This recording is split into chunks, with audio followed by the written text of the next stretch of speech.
In some parts of India, like Gujarat, Krishna is affectionately called Ranchod, the one who left the battlefield. To some, the name sounds like a paradox for a divine warrior, but the story behind it is a high stakes war strategy that involves a superhero and also hints at India's earliest connections with the Western world. If you want more stories like these, shlokas, and other historical facts in a weekly digest, please consider joining our mailing list. The link is in the description and the pinned comment. The story begins with Jarasandha, the father-in-law of Kamsa, the king of Magadha, and the sworn enemy of Krishna, who attacked Mathura 17 times in a relentless quest for vengeance.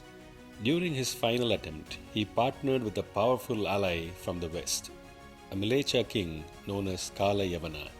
While Mleccha is a term often misunderstood today, in the context of the Mahabharata, it was simply a descriptor for a foreigner, someone who lived by different laws or spoke a different tongue.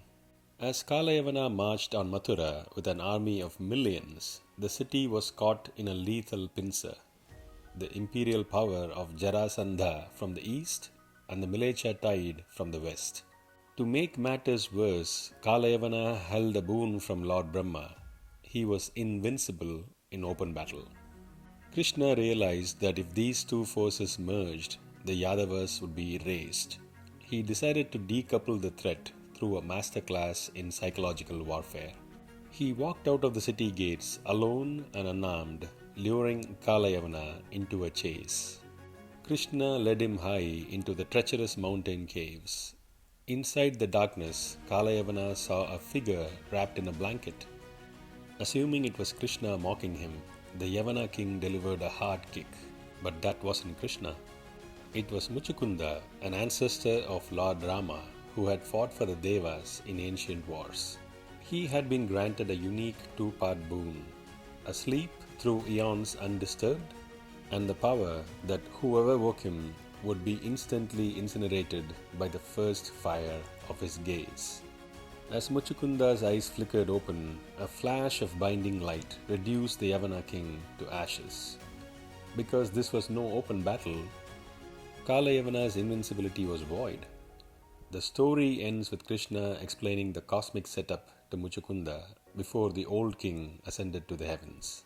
But there is a second, even more fascinating layer to the story, the Indo-Greek connection.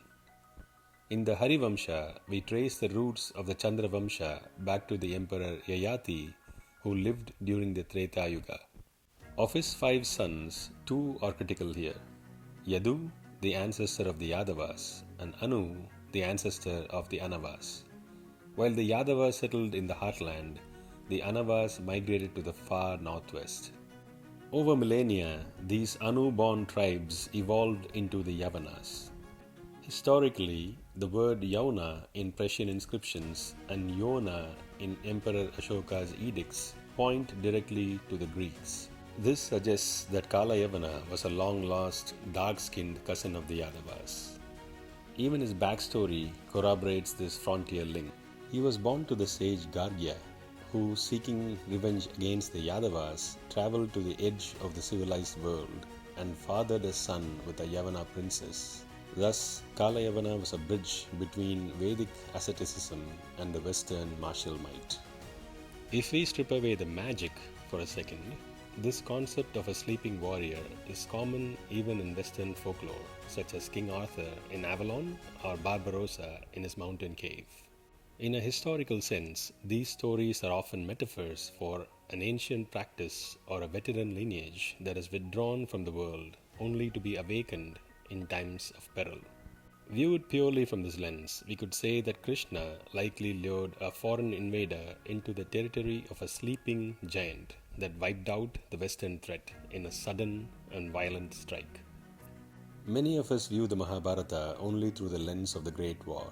But what started as Jaya grew into Bharata and finally expanded into the Mahabharata, a massive project to map the history, genealogy, and the soul of Indian civilization. Hidden within the hyperbole of these stories are the footprints of our actual history.